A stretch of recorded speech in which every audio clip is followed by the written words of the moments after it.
Alrighty, so before number 1 on the top 12 maps in Monster Hunter drops tomorrow, what we're going to be doing is going over the honorable mentions. The ones that didn't quite make the cut and why they were axed. So what we're going to be doing is we're going to go just generation by generation for the maps that feasibly could have got on the top 12, and talk about why they didn't and what is really good about them and why they were considered. And even some of the stuff that we're not going to talk about doesn't necessarily make a bad map. I think there's very, very few locales that would even come close to qualifying as being a bad locale. There's just some that definitely weren't going to make the list. So if I don't talk about a locale here, I'm not even really disrespecting it or trashing on it. I'm just saying it wasn't really up for contention to be in the top 12. So just to clarify that right off the bat. So what I'm going to do is just going to go generation by generation. This isn't in any particular quality order. So the first one I'm going to go over is the old Volcano from the first generation of Monster Hunter. This is a cool one. Pretty awesome, actually. This is one of those maps where I think that the first generation one might actually be better than the second generation one. I think the backgrounds are a little bit better. I think the colors are a little bit better. I think some of the ways the stones are all shaped and all the kind of the dark spires of rock and the summit of the volcano looks way cooler. It's an aesthetically very doom and gloom, hellish place where I find that the second generation volcano is a lot more, I don't know, just kind of relaxed, kind of tepid. This one's crazy. It's just got like these dark hell spires going off in the back and this big swirling, churning vortex of fire going on. It's got some pretty cool zones to be on. I kind of liked just running around on this one. It uses its rocky wasteland exterior areas a little bit better too. It's also a little bit smaller, so it's a bit easier to traverse. Yeah, no, aesthetically, it's just really, really sick. What absolutely holds the original 2 volcano maps back the most is that they had a lot of sections where you had the bits of magma cutting into the battle zones and kind of cutting them into little trails rather than them just being arenas. And then you get like a Gravios or a Rajang or a Basarios and they stand on the outside of the map and they just beam spam. That happens a lot. So you have a lot of disengagement. I think this one might be a little bit better than the second gen Volcano at that 2.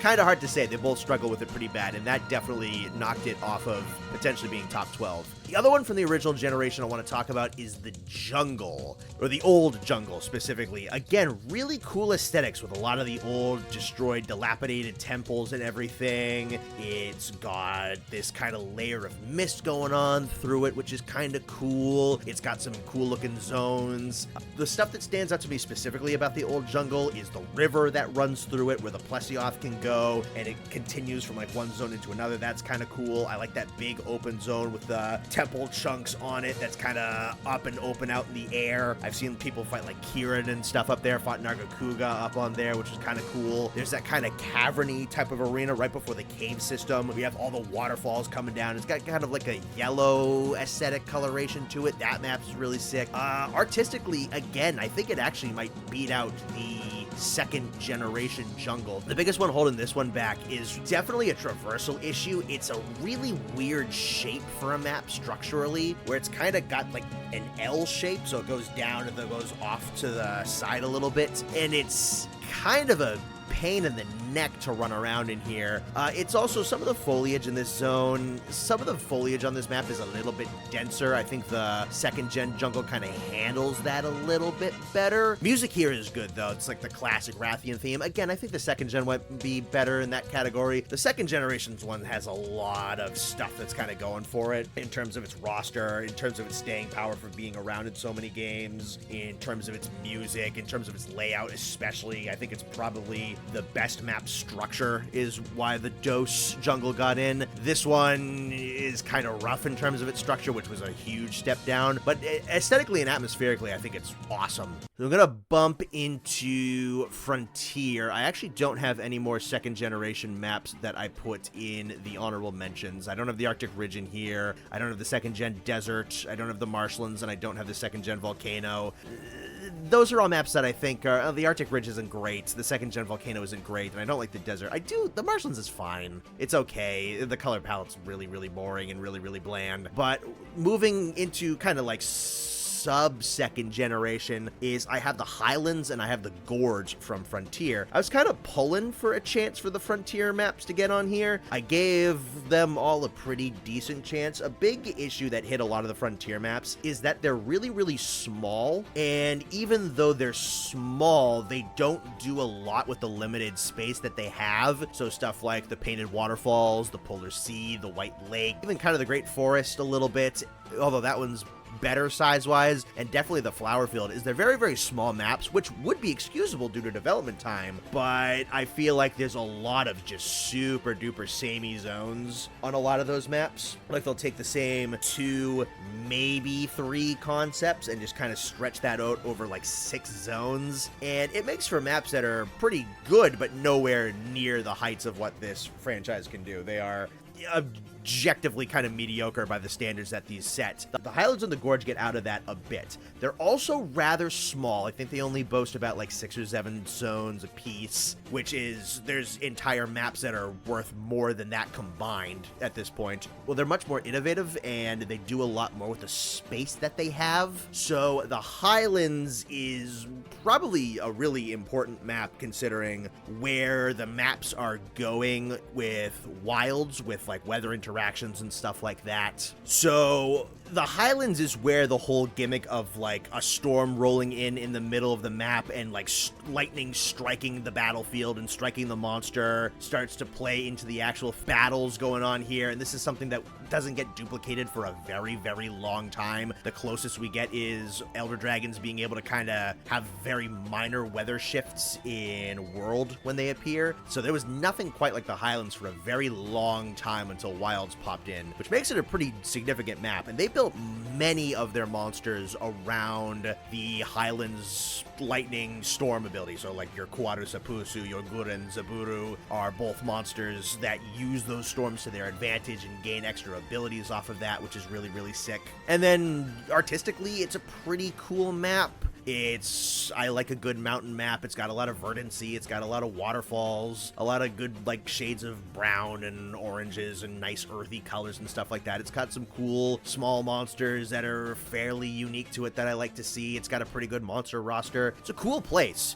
Another issue that's definitely going to hit it, and probably the thing that took it out of the running completely, is that it has, for the small size that it has a couple of burner traversal zones, especially on like the right side when you're climbing up the map. It has a couple of areas that just you don't fight on at all, and for a map that's this small, having 2 or 3 traversal filler zones is not a great look. You're really only going to be fighting in potentially like 4 places here out of a possible, I think, like 7. And even at that, they use that kind of top of the mountain mesa area for the majority of the battles up here. So even kind of like it's just a percentage wise, almost 50% of fighting in the Highlands is going to be on one arena, and it's the arena that's the furthest from camp, and that hurts this map really, really bad. Then you have the Gorge. The Gorge is another really cool one. Almost could have just been a typical desert map, kind of wasn't. It's more of like a Grand Canyon type of map, which is really cool. It's got some pretty good artistic stuff with it, with the red coloration, and then it's got a mixture of caves and canyons and big open flat top plateau you can fight on, and it's got the one lake area with a little extra bit of greenery in there, so artistically it's pretty cool. The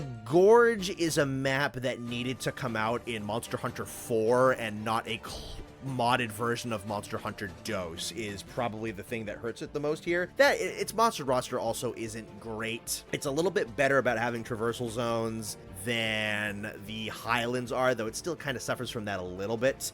Basically what kind of happens is the Gorge is very innovative in terms of some ideas with verticality and wind manipulation and stuff like that. So you can see that they were kind of wanting to play around with ideas of scaling up cliff walls and getting blown around by wind currents and all that kind of stuff, because you can do some things like that. But in Monster Hunter DOS, there's just no mechanics to interact in tandem with that verticality. So they have stuff where you can like scale up the sides of the cliffs and you can climb up the sides of the canyon and there's wind gusts blowing you around and stuff like that. And there's not enough in Frontier in terms of like a hunter being able to manipulate an environment to its advantage that it can really capitalize on what I think they wanted to do with the Gorge. So it gets hurt by the fact that it is legitimately ahead of its time, so much so that it looks like it just has a bunch of stuff that it wants to do and it can't do, and that's a little bit of a bummer. There's a reason if you picked any Frontier map, I think the Gorge is the one that I would want you to remake. Then moving into 3rd generation, so pretty much every single map in 3rd generation that didn't get in the top 12 did get an honorable mention. I think with 3rd generation, they were just consistently incredibly excellent at making maps. I think this kind of comes off the fact that this is right off of 1st and 2nd generation, so they've been making Monster Hunter maps for a while. This is right before they started to change up the formula with a whole bunch of different mechanics and whatnot, so that kind of level of complexity doesn't really kick in. But in terms of like the original style of map making, as well as just kind of general art design, because especially once you hit like 3 Ultimate, 3 Ultimate is the best Monster Hunter had ever looked by a considerable margin in terms of models and colors and all that kind of stuff. You get some really, really cool looking stuff that plays super duper well by the time 3rd generation came to an end, and the kind of like classic original just box arena locale system goes away in those games. So the original Sandy Plains almost got in. I think the Sandy Plains is a really, really, really good template. I talk about this in the Sandy Plains entry on the top 12. The biggest issue in falling off for the original version of the map is its usage of its zones. There's a good chunk of this map that gets favoritism, and a good chunk of it that goes very heavily underused. Not completely unused, but like your 1 and your 2 aren't touched all that much. Your caves aren't usually used all that much, except for nests sometimes. The Jaggy Nest isn't really used all that much, and just the map gets remade, comes back around, and not only do they use their zones way better, but they add 2 new ones, and the balancing is still superior to the original Sandy Plains. The original theme of the Sandy Plains is good. Unfortunately, in my mind, it just kind of gets completely trounced by the Rise one, which doesn't make the original one bad. It just kind of gets a little overruled in my mind. A big bonus to this map, and I talk about it again in the Sandy Plains section, is that these maps were really smart about kind of tucking away their big desert battle zones off in like the back of the map and not sticking them right in the middle, which is what costs the first 2 deserts a lot of points.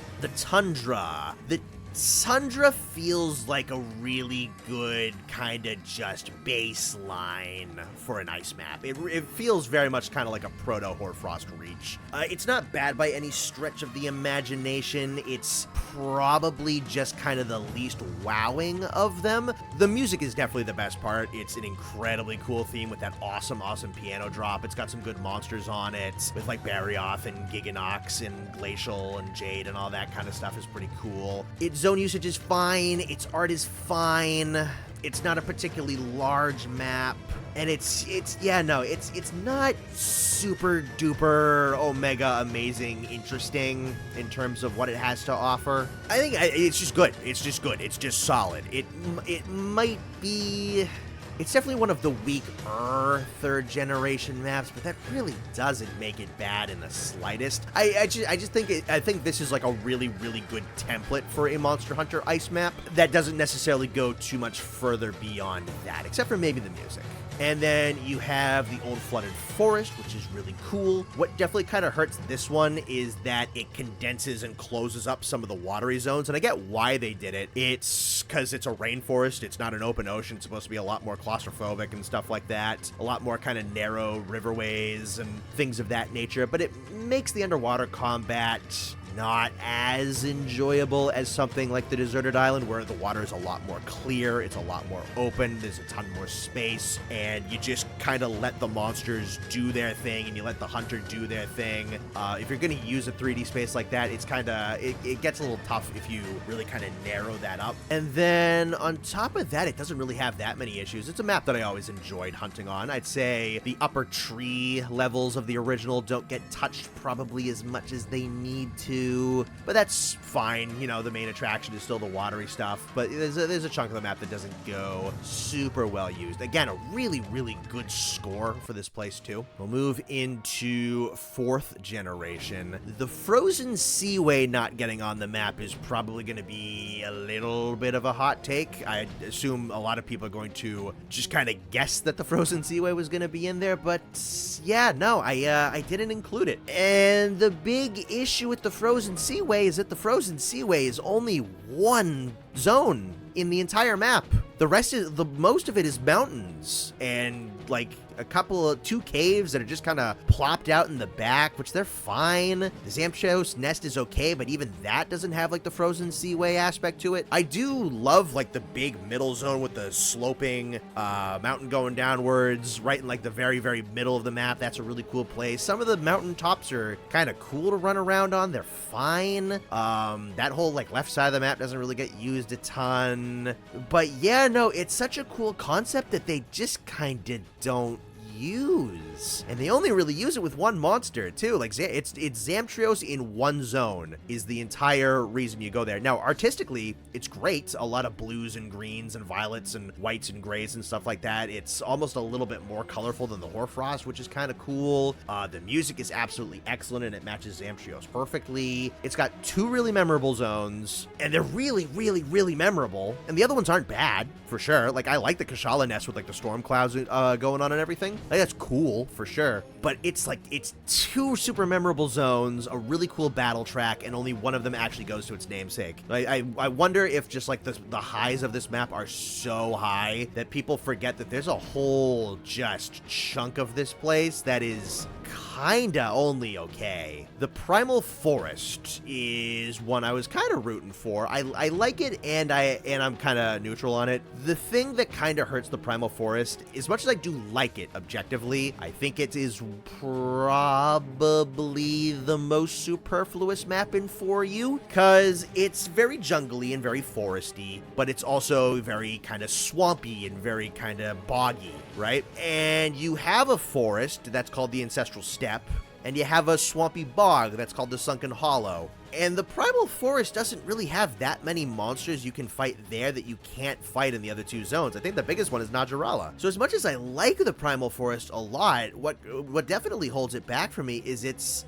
kind of a map that's, I'm not entirely, I feel like we could have got like a true proper Volcano map and not just the Volcanic Hollow instead of the Primal Forest. The track is fine. Art-wise, it is kind of cool. I like that every zone in the Primal Forest is really, really different from one another. It can, unfortunately, kind of create a little bit of a scattershot effect to things, where I talk about this in the Deserted Island section, where a lot of the transitions feel very natural despite the fact that almost every zone is really different. The Primal Forest kind of lacks those natural transitions a little bit. Some places you just kind of teleport and it's like, oh, I'm up on top of a mountain. Oh, now I'm in a poison bog. All right, now it's a really picturesque little wetlands area. Now it's a waterfall. Now it's a spider web. There's a little bit of teleportiness in this map, and I think that's definitely what kind of holds it back. The Dunes was another one that definitely probably could have made the list under certain different circumstances. It's a lot of good,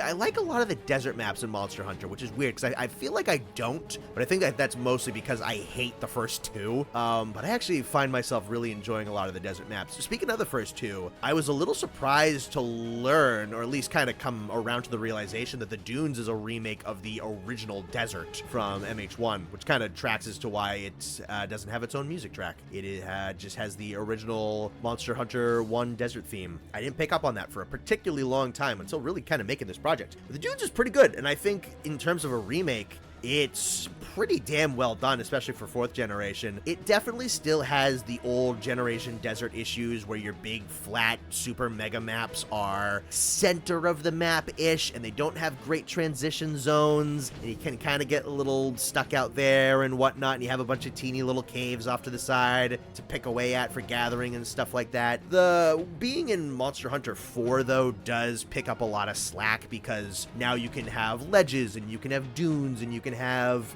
destructible towers and whirlpools of sand and all that kind of stuff to kind of play around with to make the desert zones a lot more visually appealing and a lot more fun to kind of play around with, but it still has those traversal issues. And then the stuff immediately off to the right isn't used a ton. There's a couple of zones that I really, really like. It's a lot of the stuff kind of up towards the top, like the kind of U-shape arena right outside of the deserts is kind of cool, where you have like the little sunken arena thing and then the shelf of rock above that. That's pretty fun. And then the one that's directly next to that, where you have the kind of different tiered layers of ledges that you can go off of, and there's like Apsaros running around and whatnot. That's pretty good. I like the little oasis nest zone. I think this one's generally pretty good. It's got traversal issues. It's got a totally just completely reused track, but it's not bad by any stretch of the imagination. I think it's pretty sick. So the two Monster Hunter Generations maps, those being the Jurassic Frontier and the Ruined Pinnacle, kind of have really similar strengths and weaknesses. They're two really big maps with some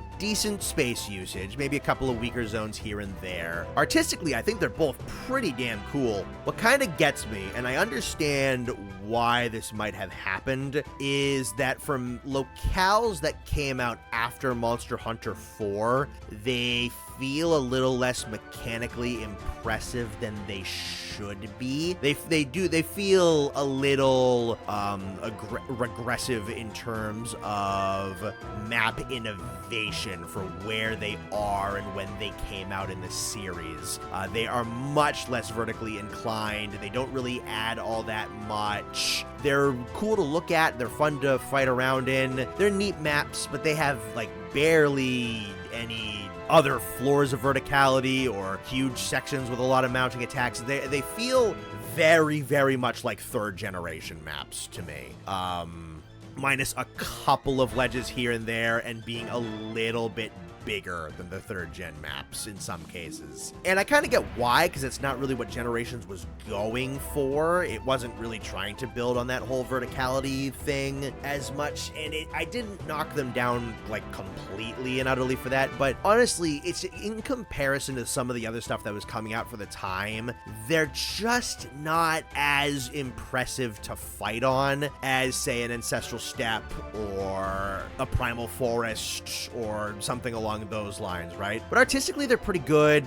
Musically, they're pretty good. There's a lot of cool stuff to look around at. The Jurassic Frontier, I think, is definitely a little bit underrated. I don't really see anybody talking about it. It's a cool little map. It's another one where it's got like a lot of stuff to do, but it's a little bit better than the Primal Forest at that. We got like some big cave areas, and you got some kind of fungal undergrowth down beneath the entire place. And you got some big wide open grasslands and some dense forests and some cliffs you can run around. You got some big skeletons and old fossils sticking out of the walls. It's a cool place to just kind of look around. It's got some half-decent roster of monsters to fight against. I don't adore its music, though. It's not my favorite. The Ruined Pinnacle's a little bit better. This one probably had a stronger chance of getting in the top 12, honestly. Theme's good.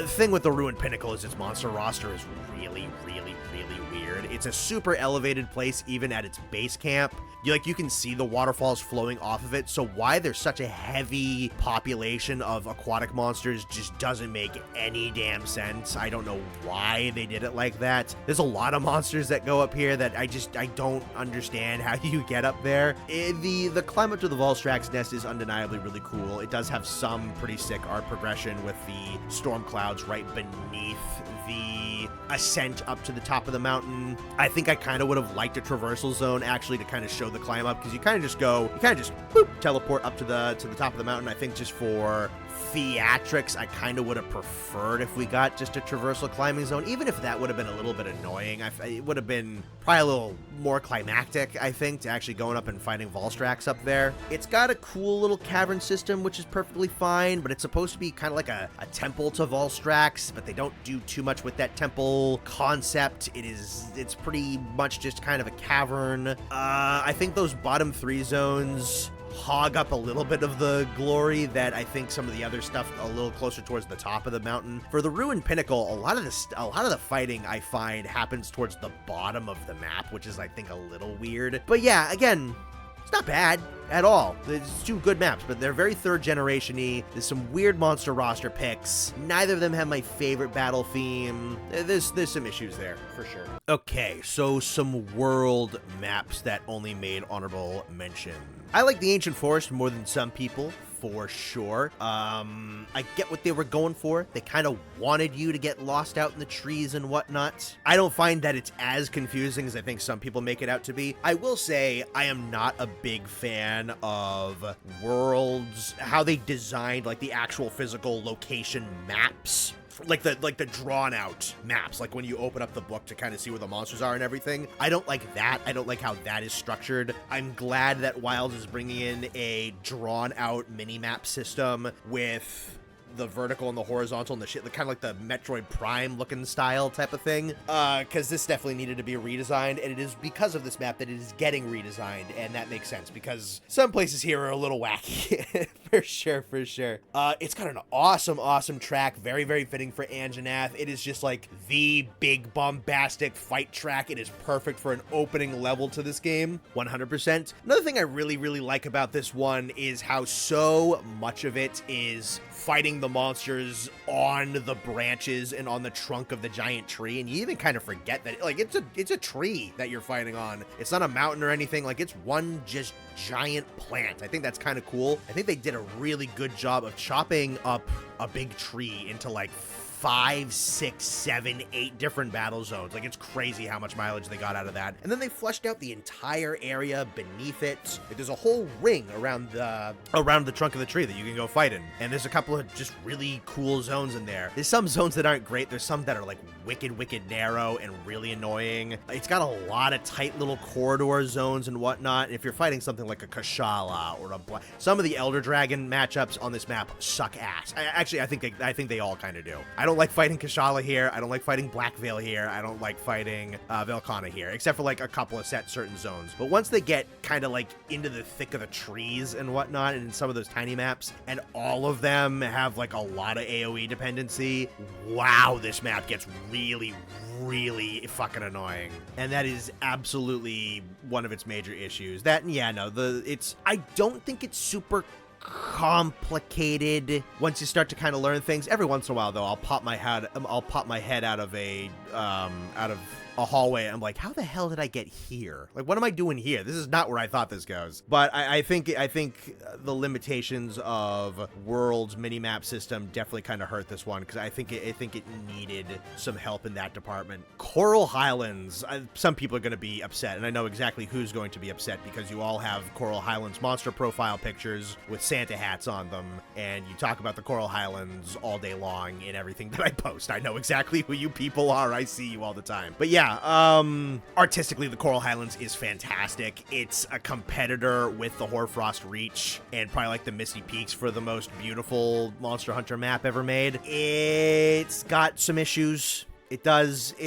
There's a ton of this map that is so painfully, woefully underused. And this is a little bit of a world issue in general. The Rotten Vale has this problem, and the Rotten Vale kind of gets out of it with a lot of atmosphere and a lot of lighting and a lot of just consistently really good battle zones and traversal. The Coral Highlands has a whole half of the bottom of that map is dedicated like just to Paolumu, and nothing else even goes there. Even like pre-Iceborne, there's some post-Iceborne, there's a couple of zones that like nothing touches except for like maybe Zinogre every once in a while. So there's a lot of combat zone abandonment with the Coral Highlands. I think its musical track is perfectly good. I do like it. It's not my favorite, not in that game and not in mainline as a whole by a mile. Its monster roster is pretty solid. Again, it's a very kind of specific-y type of map, though it doesn't suffer that issue nearly as bad as the Rotten Vale does, because you can still get a Zinogre in here, you can still get a Pink Rathan in here and stuff like that, which is pretty good. And stuff like Kieran and Namiel work really, really well.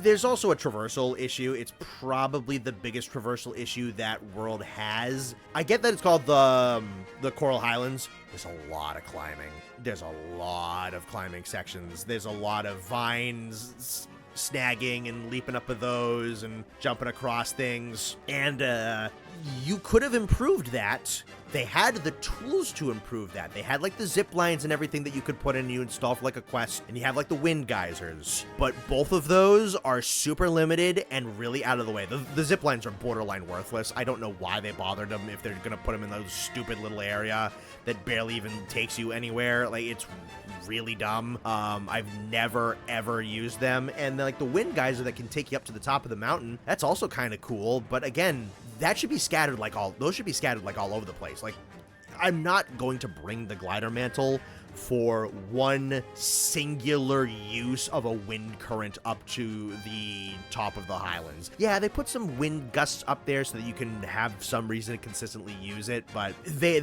needed more traversal options if they were going to have such a vertically inclined map. There's a couple of places where it's really annoying. There's a couple of battle zones that are a little annoying too. I've never particularly liked the multi-level kind of cave system where you have like the vine netting that breaks up the different zones and whatnot. I think they're really tight and skinny, and Namiel and Kieran like to go there a lot in AoE spam. Some of the kind of like lower regions are also pretty narrow, and then if you get something like an Ebony Odogaron or Nargacuga, sometimes they can kind of box you in pretty easily. Like, some of those zones are really, really small down there. So yeah, there's some battle zone issues.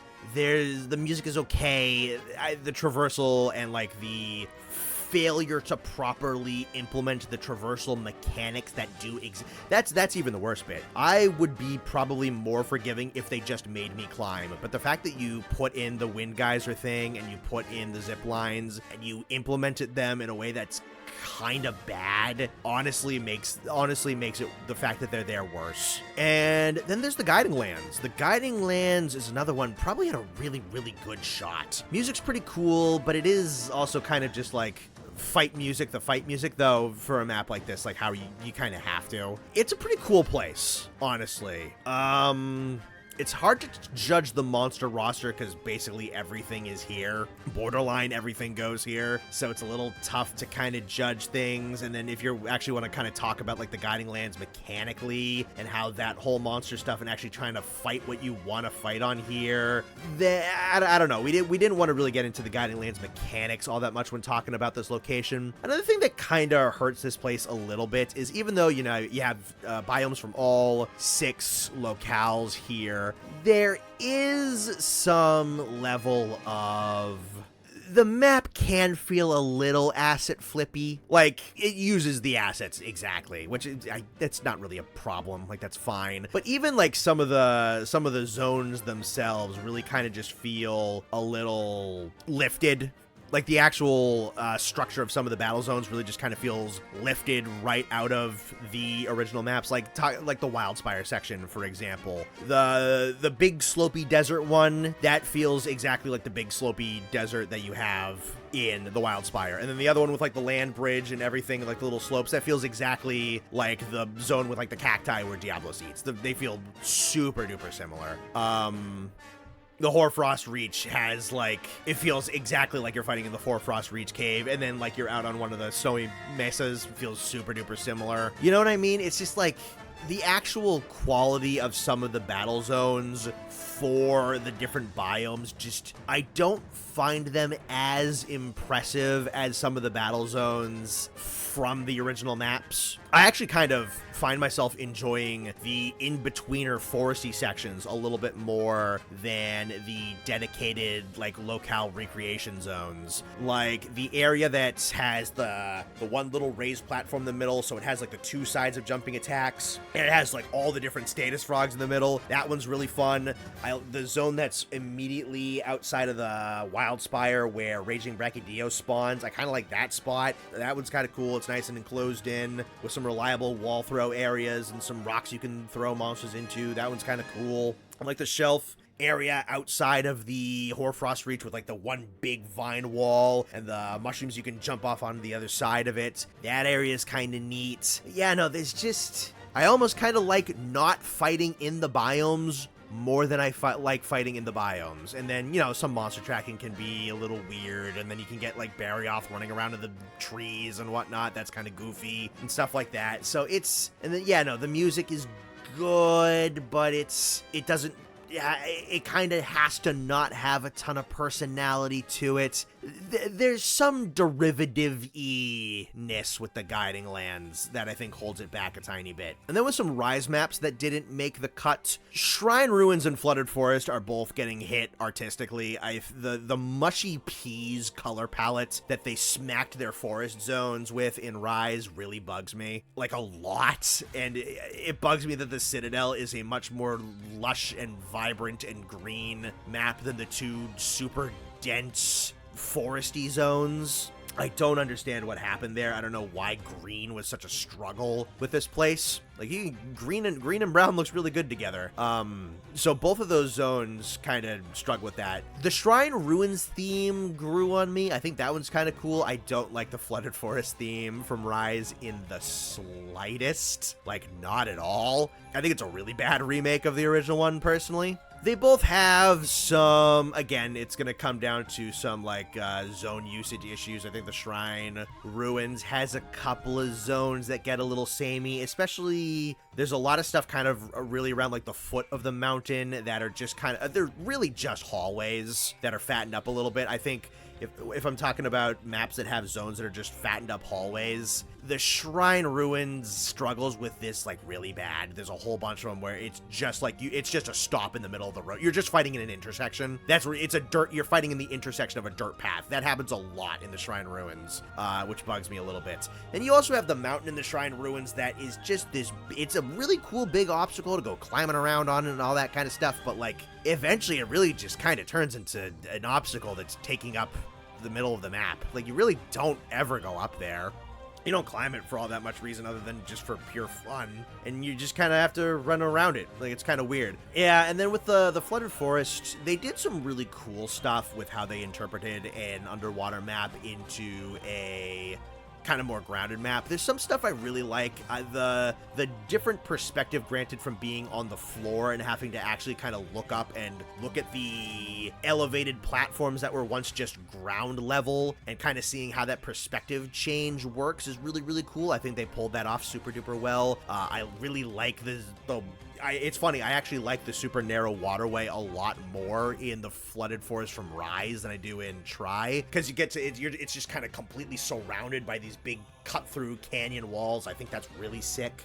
With some of the other watery zones that they use, though, unfortunately what kind of happens is now they just have like two big, flat, kind of boring shallow water zones that don't really do anything, and there's like 3 or 4 of them that are all kind of in a row, and they're all wicked similar, unfortunately, and they're just not as interesting as if you were swimming around in them. But yeah, no, I think art holds these two back a lot, and the music for the Flooded Forest wounds me deeply. Jungle Remake was really solid. It wasn't gonna crack in. I think it's mostly because I think some of the art direction was hurt. In terms of all of the remade maps, this is the one that definitely feels the most squashed. I think it partially kind of comes down to the very circular design of the original location. So it is, the original map is really just kind of like a ring with a whole bunch of stuff in the middle. So if you're doing that, what kind of happens is you kind of have to squash a whole bunch of stuff that's in that middle. So the cave system gets hurt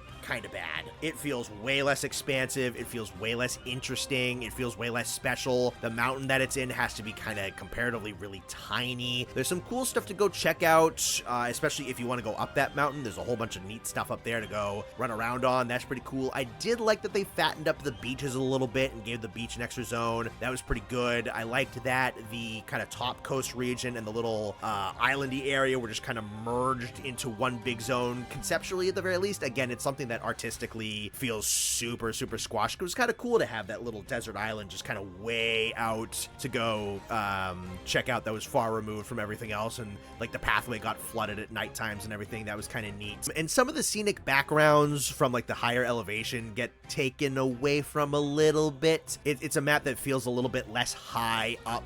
And that kind of height adds a cinematic quality to some zones like 2 and 5 that I feel like the second, the Rise jungle just didn't quite get as good for some particular reason. And then again, kind of like the Rise Flooded Forest, the music is not great. It's really not great. It's another remade track that kind of hurts me because I really like that original jungle piece, so that also stinks. And yeah, no, that Sandy Plains remake was just absolutely perfect for Rise. This one wasn't. It's a really well mapped that's reinterpreted perfectly fine. But I think the nature of how Rise works really just kind of shrunk this place, and I think this is probably the remade map that is probably the most reductive of the original, though it by itself as its own element in a vacuum is certainly not a bad map. And then the Lava Caverns is also pretty cool. It's just weird ecologically. I feel like they were really trying to just do something different and not do another volcano. That it's a big issue why I didn't even talk about the Elder's Recess, is like you have your volcano maps that are just lacking so much volcano nowadays with 5th generation. I was really disappointed in both of them in that regard. I do like the volcano stuff there, like the climbing around on the outsides of it, and the actual magma caverns are pretty cool, but so much of the caverns is the watery zones that they're okay, but I don't care about them half as much. And then there's such a weird biome excuse where they're putting stuff like Kezu and Royal Ludroth and Somnicanth on the volcano map, and it's just odd, and it doesn't make a lot of sense, and I don't feel like it was just it feels like it's really, really trying to be different, and it just makes it feel fucking weird. That bothers me. Anything else that I missed? Arctic Ridge definitely was not. The Old Desert definitely was not. The 2nd gen desert definitely was not. I do not like the Elder's Recess. I think the Everwood was an interesting concept that wore out its welcome. Forest and Hills is not great. Frost Islands I don't love.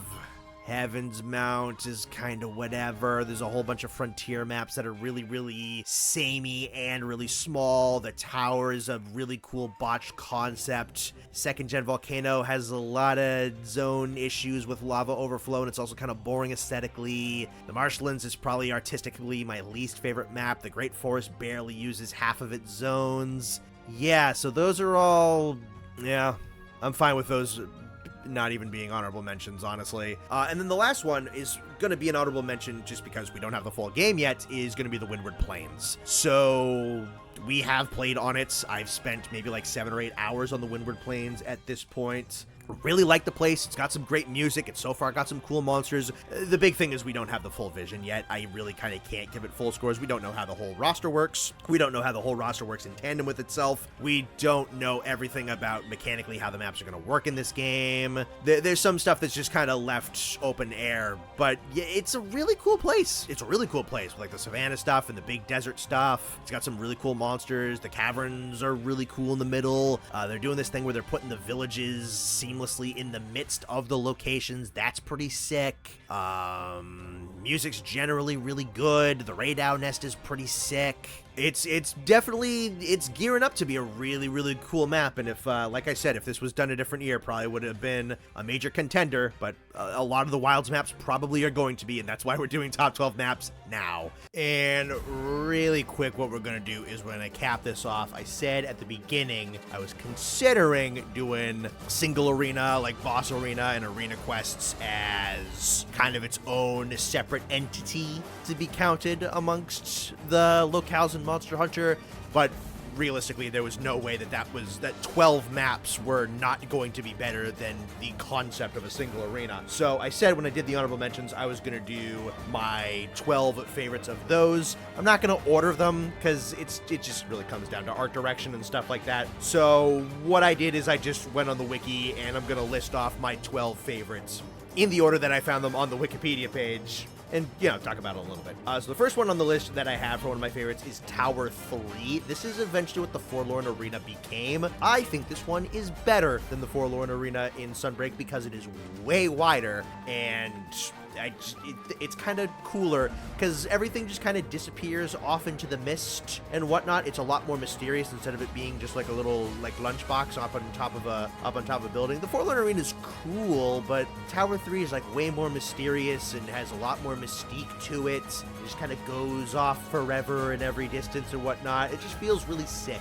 Then the next one that I have is the Polar Field. So this is the 3rd generation map that Conlos got. And this one, it's just kind of sick. It's this huge arena for Conlos to fight in. It's got like the Aurora Borealis going overhead, which makes it look really cool. It's all nice and dark, and then the sky is lit up by that. It's just big, awesome battle arena with a really, really cool monster in the Aurora Borealis. It's super awesome. Next one I got is the Sacred Pinnacle. So that's where you fight a Matsu. The red aesthetic and the big storm clouds and everything, that's really damn cool. The way that the clouds break open when Amatsu dies, that's really sick. I love how it looks like this kind of ascended bleak peak amongst the Misty Peaks map. That's kind of pretty awesome. It's got just like a really nice, dark, sinister, stormy aesthetic that just rules. Then after that, I have the arena from 4U. It's just a really well-constructed arena with the ledges placed in great spots. I think it's so well done that I don't even think they really replaced it when they brought it in Generations. I think it's just the same exact thing. It's got really, really good music for it. Great positioning for all of its ledges and everything. The gate's really fun to play around with and lock your friends in with the monsters, which I've done multiple times. It's just fun. It's a good arena. The next one I got is the Celiana Supply Cache. I'm so glad that they eventually just made this an event quest arena where you can fight some Tempered Elders in, because this place is just super sick. It's got a bunch of mounted weaponry all over the places. Its role in the story is pretty fun. I like going here. The snow aesthetic is really cool. The snow battle fortress aesthetic is just really, really cool. The roaming ballista is a lot of fun to use. I'm glad that they eventually put monsters on here that you can fight regularly, because I really like the story mission. Then I have the special arena from World, which I think is also really good. It's nice and enclosed in, really easy to throw monsters. It's got the rock drop, it's got the Dragonator. It's not too big, it's not too small. Its music is pretty good. If you're trying to do some kind of like just convenient part farming, this is probably your go-to. It's nice and quick and expedient. It has a lot of tools to make the fight go a little bit faster for you. It's a really good way to fight farm for a little while. And I think just aesthetically and mechanically, it's pretty solid. Then I have the Deep Crater from Frontier. This is where you fight Crimson Fatalis. It's just awesome. You are in a platform in the middle of a volcano, and that platform is slowly falling to bits and falling into the ocean of lava while you're fighting Crimson Fatalis. And that music is blasting, which is great. So it's just sinking apart. You have waves of lava just shooting up out of them everywhere. It's awesome. That place is so cool. I got the Bamboo Forest next. That one's really cool. It's where Inagami comes from. It's got some really, really great battle music if you're not fighting Inagami there, and some great music if you are, actually.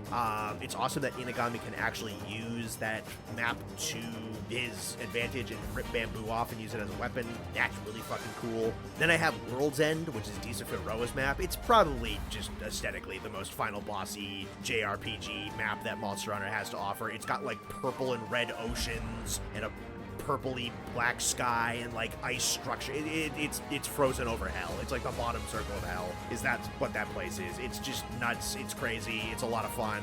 Disu's really, really fun. Love that one.